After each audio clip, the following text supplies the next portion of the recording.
Mr. Chairman, Ranking Member Feinstein, members of the committee, thank you for allowing me to make my statement. I wrote it myself yesterday afternoon and evening. No one has seen a draft or it except for one of my former law clerks. This is my statement. Less than 2 weeks ago, Dr. Ford publicly accused me of committing wrongdoing at an event more than 36 years ago when we were both in high school. I denied the allegation immediately, categorically, and unequivocally. All 4 people allegedly at the event, including Dr. Ford's longtime friend, Ms. Kaiser, have said they recall no such event. Her longtime friend, Ms. Kaiser, said under penalty of felony that she does not know me and does not believe she ever saw me at a party ever. Here is the quote from Ms. Kaiser's attorney's letter. Quote, simply put, Ms. Kaiser does not know Mr. Kavanaugh, and she has no recollection of ever being at a party or gathering where he was present, with or without Dr. Ford. End quote. Think about that fact. The day after the allegation appeared, I told this committee that I wanted a hearing as soon as possible to clear my name. I demanded a hearing for the very next day. Unfortunately, it took the committee 10 days to get to this hearing. In those 10 long days, as was predictable, and as I predicted, my family and my name have been totally and permanently destroyed by vicious and false additional accusations. The 10-day delay has been harmful to me and my family, to the Supreme Court, and to the country. When this allegation first arose, I welcomed any kind of investigation, Senate, FBI, or otherwise. The committee now has conducted a thorough investigation, and I've cooperated fully. I know that any kind of investigation, Senate, FBI, Montgomery County Police, whatever, will clear me. Listen to the people I know. Listen to the people who have known me my whole life. Listen to the people I've grown up with and worked with and played with and coached with and dated and taught and gone to games with and had beers with. And listen to the witnesses who allegedly were at this event 36 years ago. Listen to Ms. Kaiser. She does not know me. I was not at the party described by Dr. Ford. This confirmation process has become a national disgrace. The Constitution gives the Senate an important role in the confirmation process, but you have replaced advice and consent with search and destroy. Since my nomination in July, there's been a frenzy on the left to come up with something, anything, to block my confirmation. Shortly after I was nominated, the Democratic Senate leader said he would, quote, oppose me with everything he's got. A Democratic senator on this committee publicly referred to me as evil. Evil. Think about that word. And said that those who supported me were, quote, complicit in evil. Another Democratic senator on this committee said, quote, Judge Kavanaugh is your worst nightmare. A former head of the Democratic National Committee said, quote, Judge Kavanaugh will threaten the lives of millions of Americans for decades to come. I understand the passions of the moment, but I would say to those senators, your words have meaning. Millions of Americans listened carefully to you. Given comments like those, is it any surprise that people have been willing to do anything, to make any physical threat against my family, to send any violent email to my wife, to make any kind of allegation against me and against my friends, to blow me up and take me down. You sowed the wind.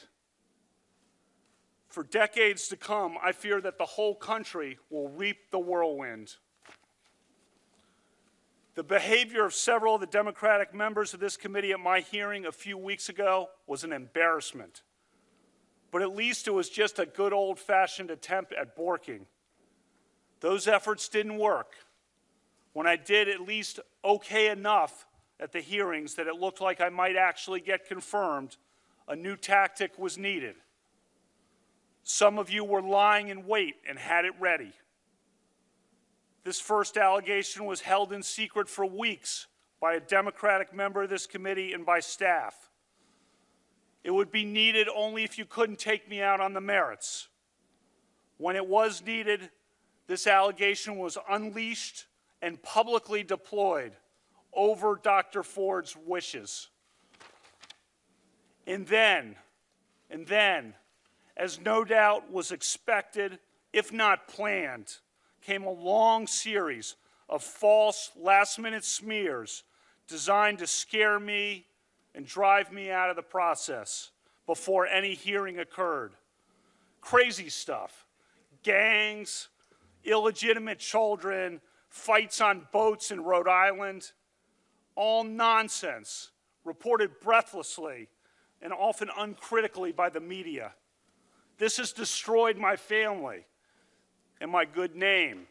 A good name built up through decades of very hard work and public service at the highest levels of the American government. This whole two-week effort has been a calculated and orchestrated political hit, fueled with apparent pent-up anger about President Trump and the 2016 election, fear that has been unfairly stoked about my judicial record, revenge on behalf of the Clintons, and millions of dollars in money from outside left-wing opposition groups. This is a circus.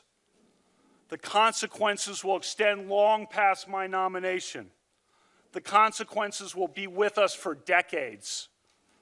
This grotesque and coordinated character assassination will dissuade competent and good people of all political persuasions from serving our country. And as we all know, in the United States political system of the early 2000s, what goes around comes around. I am an optimistic guy. I always try to be on the sunrise side of the mountain, to be optimistic about the day that is coming. But today, I have to say that I fear for the future. Last time I was here, I told this committee that a federal judge must be independent, not swayed by public or political pressure. I said I was such a judge, and I am. I will not be intimidated into withdrawing from this process. You've tried hard. You've given it your all. No one can question your effort. But your coordinated and well-funded effort to destroy my good name and destroy my family will not drive me out. The vile threats of violence against my family will not drive me out. You may defeat me in the final vote, but you'll never get me to quit. Never. I'm here today to tell the truth. I've never sexually assaulted anyone. Not in high school, not in college, not ever. Sexual assault is horrific. One of my closest friends to this day is a woman who was sexually abused and who in the 1990s, when we were in our 30s, confided in me about the abuse and sought my advice. I was one of the only people she consulted. Allegations of sexual assault must always be taken seriously, always. Those who make allegations always deserve to be heard. At the same time, the person who is the subject of the allegations also deserves to be heard. Due process is a foundation of the American rule of law. Due process means listening to both sides.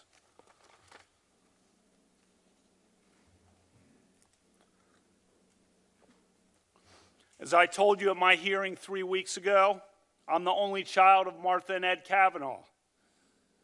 They are here today. When I was 10, my mom went to law school, and as a lawyer, she worked hard and overcame barriers, including the workplace sexual harassment that so many women faced at the time and still face today. She became a trailblazer, one of Maryland's earliest women prosecutors and trial judges. She and my dad taught me the importance of equality and respect for all people, and she inspired me to be a lawyer and a judge. Last time I was here, I told you that when my mom was a prosecutor and I was in high school, she used to practice her closing arguments at the dining room table on my dad and me. As I told you, her trademark line was, "Use your common sense. What rings true? What rings false?" Her trademark line is a good reminder as we sit here today, some 36 years after the alleged event occurred, when there is no corroboration, and indeed it is refuted by the people allegedly there. After I have been in the public arena for 26 years without even a hint, a whiff of an allegation like this, and when my nomination to the Supreme Court was just about to be voted on at a time when I'm called evil by a Democratic member of this committee, while Democratic opponents of my nomination say people will die if I am confirmed. This onslaught of last-minute allegations does not ring true. I'm not questioning that Dr. Ford may have been sexually assaulted by some person in some place at some time. But I have never done this to her or to anyone. That's not who I am. It is not who I was.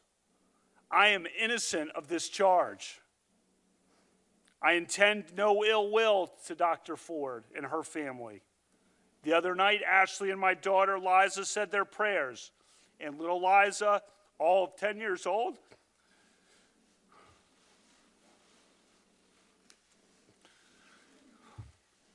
said to Ashley, "We should pray for the woman."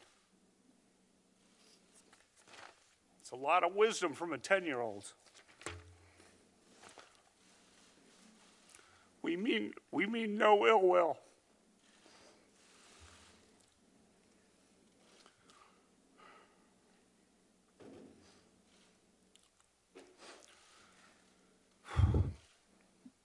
First, let's start with my career.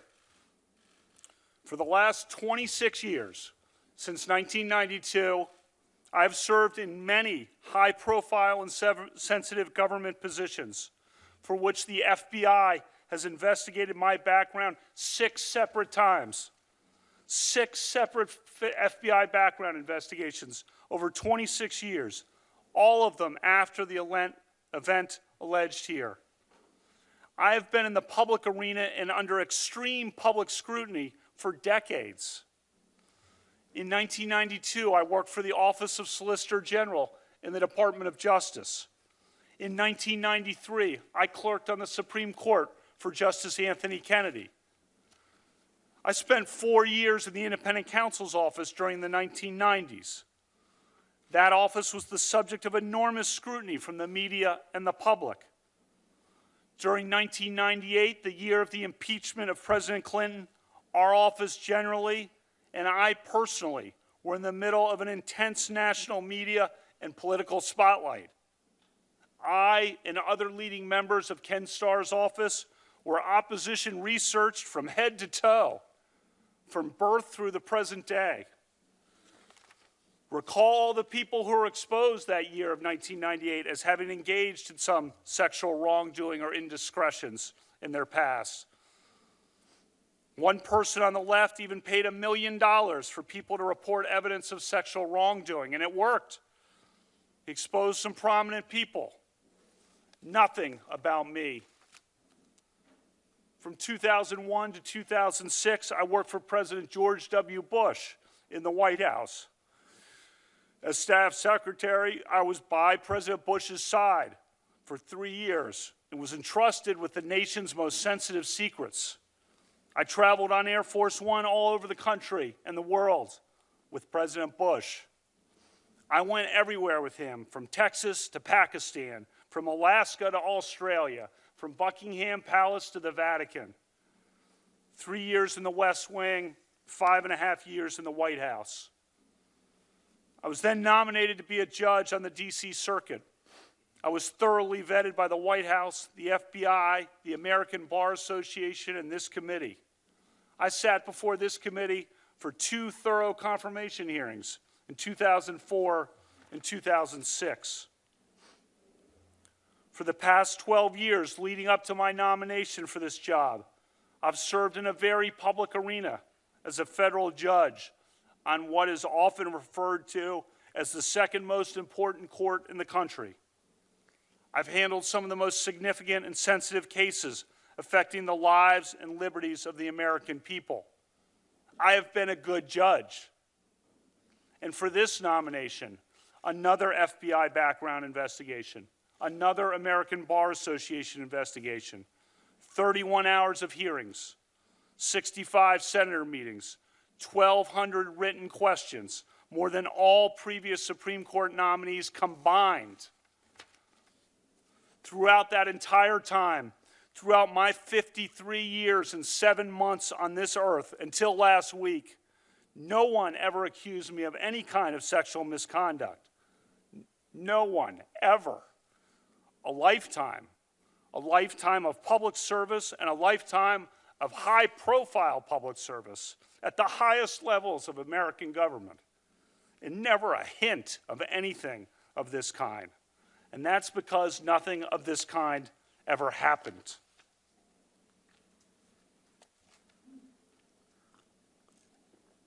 Second, let's turn to specifics. I categorically and unequivocally deny the allegation against me by Dr. Ford. I never had any sexual or physical encounter of any kind with Dr. Ford. I never attended a gathering like the one Dr. Ford describes in her allegation. I've never sexually assaulted Dr. Ford or anyone. Again, I am not questioning that Dr. Ford may have been sexually assaulted by some person in some place at some time. But I've never done that to her or to anyone. Dr. Ford's allegation stems from a party that she alleges occurred during the summer of 1982, 36 years ago. I was 17 years old between my junior and senior years of high school at Georgetown Prep, a rigorous all-boys Catholic Jesuit high school in Rockville, Maryland. When my friends and I spent time together at parties on weekends, it was usually with friends from nearby Catholic all-girls high schools, Stone Ridge, Holy Child, Visitation, Immaculata, Holy Cross. Dr. Ford did not attend one of those schools. She attended an independent private school named Holton Arms, and she was a year behind me. She and I did not travel in the same social circles. It is possible that we met at some point, at some events, although I do not recall that. To repeat, all of the people identified by Dr. Ford as being present at the party have said they do not remember any such party ever happening. Importantly, her friend, Ms. Kaiser, has not only denied knowledge of the party, Ms. Kaiser said under penalty of felony, she does not know me, does not recall ever being at a party with me ever. And my 2 male friends who were allegedly there, who knew me well, have told this committee under penalty of felony that they do not recall any such party and that I never did or would do anything like this. Dr. Ford's allegation is not merely uncorroborated. It is refuted by the very people she says were there including by a longtime friend of hers, refuted. Third, Dr. Ford has said that this event occurred at a house near Columbia Country Club, which is at the corner of Connecticut Avenue and East-West Highway in Chevy Chase, Maryland. In her letter to Senator Feinstein, she said that there were 4 other people at the house. But none of those people, nor I, lived near Columbia Country Club. As of the summer of 1982, Dr. Ford was 15 and could not drive yet, and she did not live near Columbia Country Club. She says confidently that she had 1 beer at the party, but she does not say how she got to the house in question, or how she got home, or whose house it was. Fourth, I've submitted to this committee detailed calendars recording my activities in the summer of 1982. Why did I keep calendars?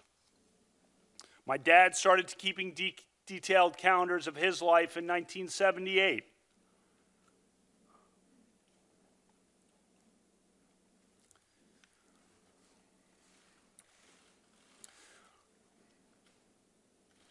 He did so as both a calendar and a diary. He's a very organized guy, to put it mildly.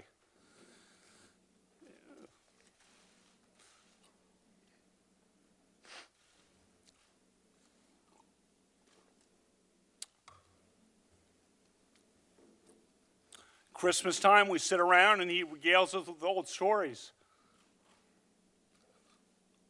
Old milestones, old weddings, old events from his calendars.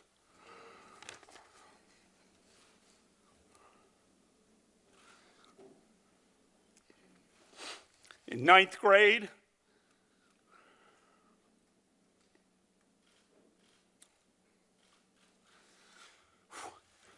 in 1980, I started keeping calendars of my own. For me also, it's both a calendar and a diary. I've kept such calendars, diaries for the last 38 years. Mine are not as good as my dad's in some years.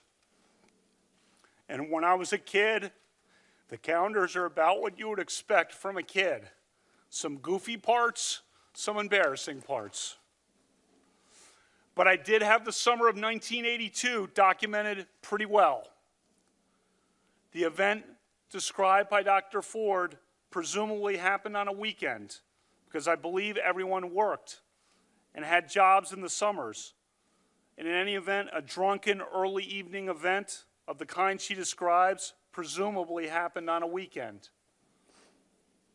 If it was a weekend, my calendars show that I was out of town almost every weekend night before football training camp started in late August. The only weekend nights that I was in D.C. were Friday, June 4, when I was with my dad at a pro golf tournament.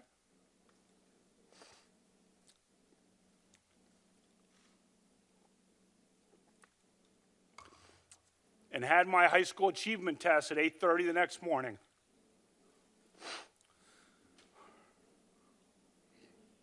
I also was in D.C. on Saturday night, August 7th. But I was at a small gathering at Becky's house in Rockville with Matt, Denise, Lori, and Jenny. Their names are all listed on my calendar. I won't use their last names here. And then on the weekend of August 20 to 22nd, I was staying at the Garretts with Pat and Chris as we did final preparations for football training camp that began on Sunday the 22nd. As the calendars confirm, that weekend before a brutal football training camp schedule was no time for parties. So let me emphasize this point. If the party described by Dr. Ford happened in the summer of 1982 on a weekend night, my calendar shows all but definitively that I was not there.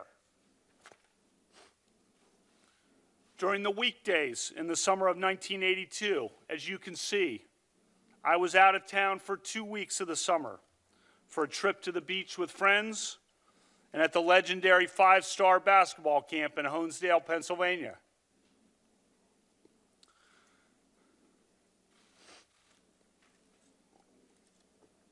When I was in town, I spent much of my time working out, lifting weights, playing basketball, or hanging out and having some beers with friends as we talked about life and football and school and girls.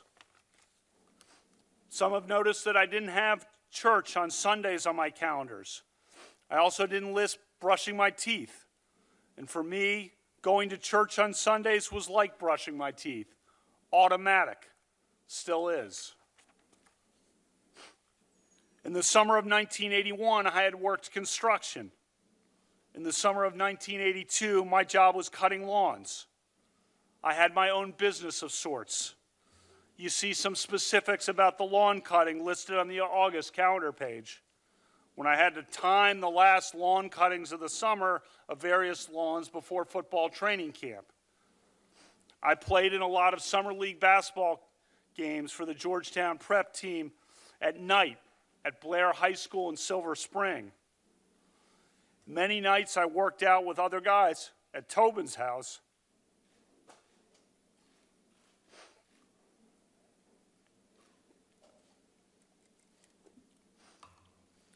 He was the great quarterback on our football team, and his dad ran workouts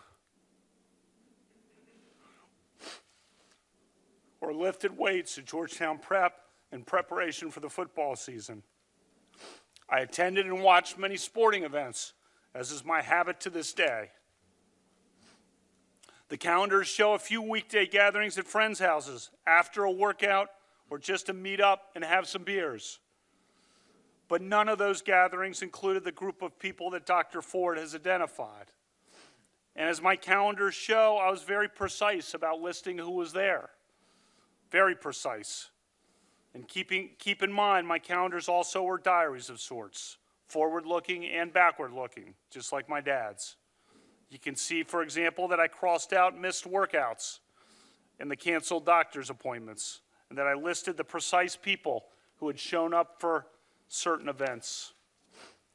The calendars are obviously not dispositive on their own, but they are another piece of evidence in the mix for you to consider.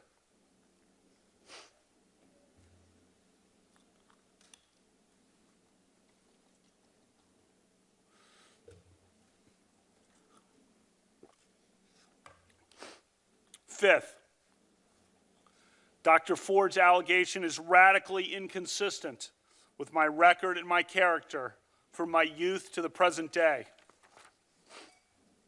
As students at an all-boys Catholic Jesuit school, many of us became friends and remain friends to this day with students at local Catholic all-girls schools.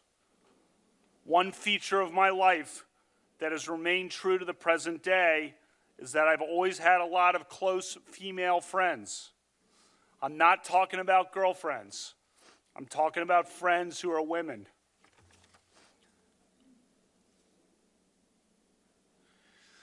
That started in high school. Maybe it was because I'm an only child and had no sisters. But anyway, we had no social media or text or email, and we talked on the phone. I remember talking almost every night, it seemed, to my friends Amy or Julie,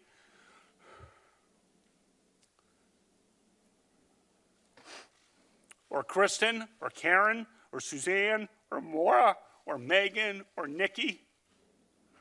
The list goes on. Friends for a lifetime, built on a foundation of talking through school and life starting at age 14.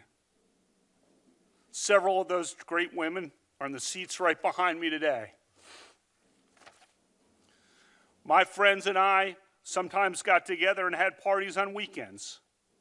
The drinking age was 18 in Maryland for most of my time in high school and was 18 in DC for all of my time in high school. I drank beer with my friends.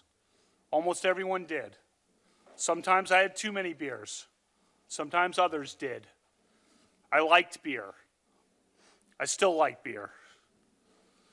But I did not drink beer to the point of blacking out, and I never sexually assaulted anyone.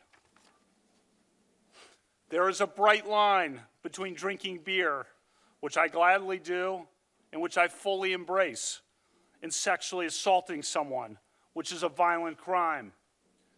If every American who drinks beer or every American who drank beer in high school is suddenly presumed guilty of sexual assault, we'll be in an ugly new place in this country. I never committed sexual assault. As high school students, we sometimes did goofy or stupid things. I doubt we are alone in looking back at high school and cringing at some things. For one thing, our yearbook was a disaster. I think some editors and students wanted the yearbook to be some combination of Animal House, Caddyshack, and Fast Times at Ridgemont High, which were all recent movies at that time. Many of us went along in the yearbook to the point of absurdity. This past week, my friends and I have cringed.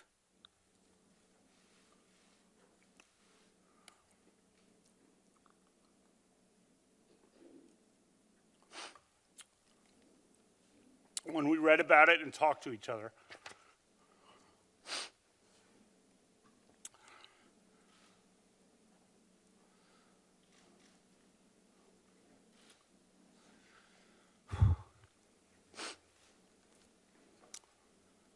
One thing in particular we're sad about.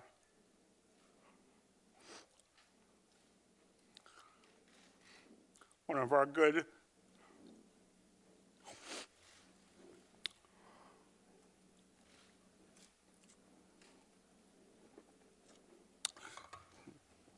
good female friends who we would admire and went to dances with had her name used on the yearbook page with the term alumnus. That yearbook reference was clumsily intended to show affection and that she was one of us. But in this circus, the media has interpreted the term as related to sex. It was not related to sex. As the woman herself noted to the media on the record, she and I never had any sexual interaction at all.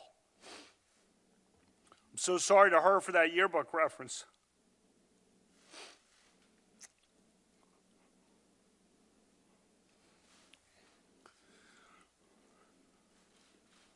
This may sound a bit trivial, given all that we are here for, but one thing I want to try to make sure of in the future is my friendship with her. She was and is a great person. As to sex, this is not a topic I ever imagined would come up at a judicial confirmation hearing, but I want to give you a full picture of who I was. I never had sexual intercourse or anything close to it during high school or for many years after that. In some crowds, I was probably a little outwardly shy about my inexperience. Tried to hide that. At the same time, I was also inwardly proud of it. For me and the girls who I was friends with, that lack of major or rampant sexual activity in high school was a matter of faith and respect and caution. The committee has a letter from 65 women who knew me in high school.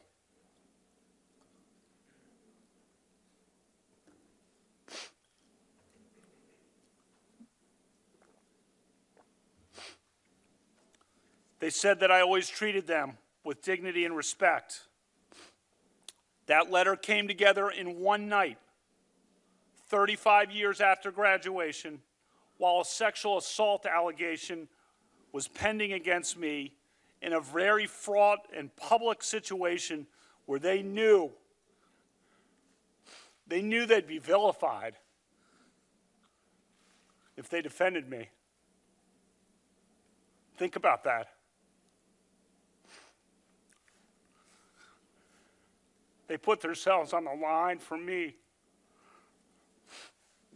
Those are some awesome women, and I love all of them. You also have a letter from women who knew me in college. Most were varsity athletes. And they described that I treated them as friends and equals and supported them in their sports at a time when women's sports was emerging in the wake of Title IX. I thank all of them for all of their texts and their emails and their support. One of those women friends from college, a self-described liberal and feminist, sent me a text last night that said, quote, "Deep breaths. You're a good man, a good man, a good man." A text yesterday from another of those women friends from college said, quote, "Brett, be strong, pulling for you to my core." A third text yesterday from yet another of those women I'm friends with from college said, "I'm holding you in the light of God."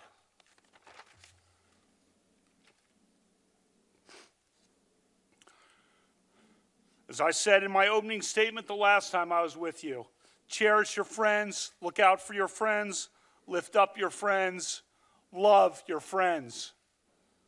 I've felt that love more over the last 2 weeks than I ever have in my life. I thank all my friends. I love all my friends. Throughout my life, I've devoted huge efforts to encouraging and promoting the careers of women. I will put my record up against anyone's, male or female.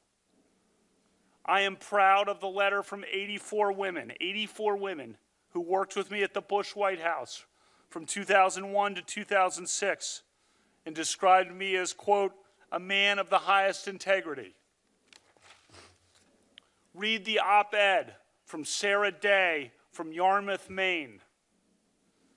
She worked in Oval Office operations outside of President Bush's office. Here's what she recently wrote in centralmaine.com. And today she stands by her comments.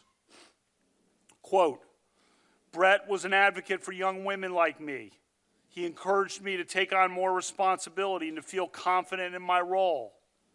In fact, during the 2004 Republican National Convention, Brett gave me the opportunity to help with the preparation and review of the president's remarks, something I never would have had the chance to do if he had not included me. And he didn't just include me in the work. He made sure I was at Madison Square Garden to watch the president's speech instead of back at the hotel watching on TV." End quote. As a judge since 2006, I've had the privilege of hiring 4 recent law school graduates to serve as my law clerks each year. The law clerks for federal judges are the best and brightest graduates of American law schools. They work for 1-year terms for judges after law school, and then they move on in their careers. For judges, training these young lawyers is an important responsibility. The clerks will become the next generation of American lawyers and leaders, judges and senators. Just after I took the bench in 2006, there was a major New York Times story about the low numbers of women law clerks at the Supreme Court and federal appeals courts. I took notice and I took action. A majority of my 48 law clerks over the last 12 years have been women. In a letter to this committee, my women law clerks said I was one of the strongest advocates in the federal judiciary for women lawyers. And they wrote that the legal profession is fairer and more equal because of me. In my time on the bench, no federal judge, not a single one in the country, has sent more women law clerks to clerk on the Supreme Court than I have. Before this allegation arose 2 weeks ago, I was required to start making certain administrative preparations for my possible transfer to the Supreme Court, just in case I was confirmed. As part of that, I had to, in essence, contingently hire a first group of 4 law clerks who could be available to clerk at the Supreme Court for me on a moment's notice.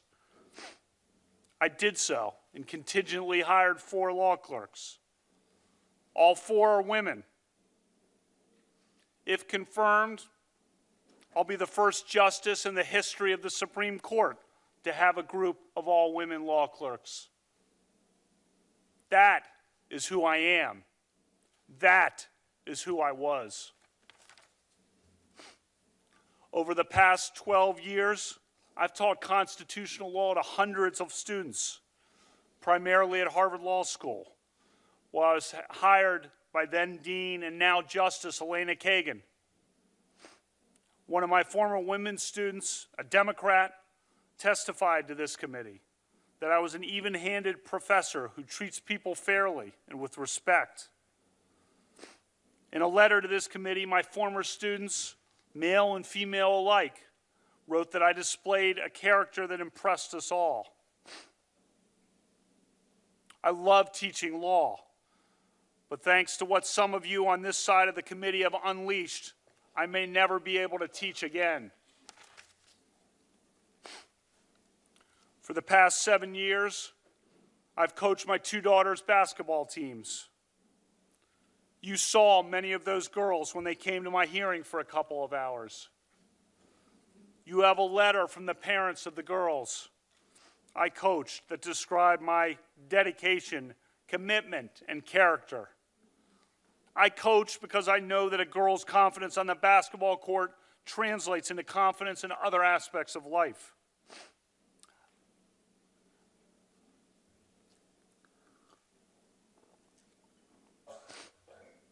I love coaching more than anything I've ever done in my whole life. But thanks to what some of you on this side of the committee have unleashed, I may never be able to coach again.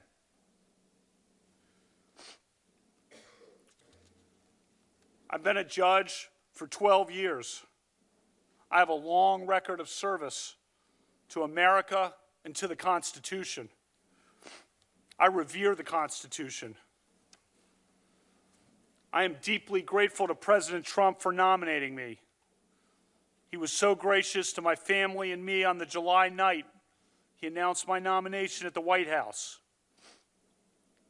I thank him for his steadfast support. When I accepted the President's nomination, Ashley and I knew this process would be challenging. We never expected that it would devolve into this. Explaining this to our daughters has been about the worst experience of our lives. Ashley has been a rock. I thank God every day for Ashley and my family.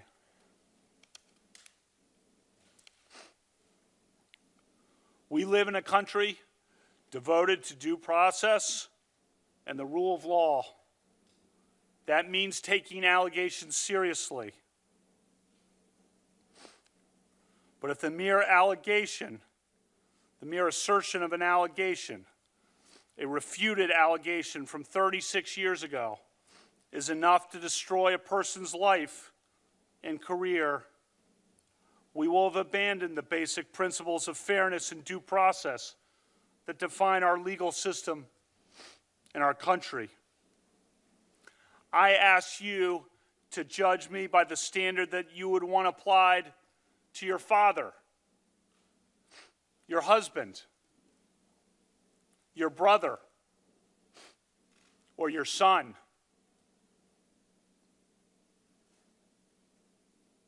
My family and I intend no ill will toward Dr. Ford or her family. But I swear today, under oath, before the Senate and the nation, before my family and God, I am innocent of this charge. Thank you, Judge Kavanaugh.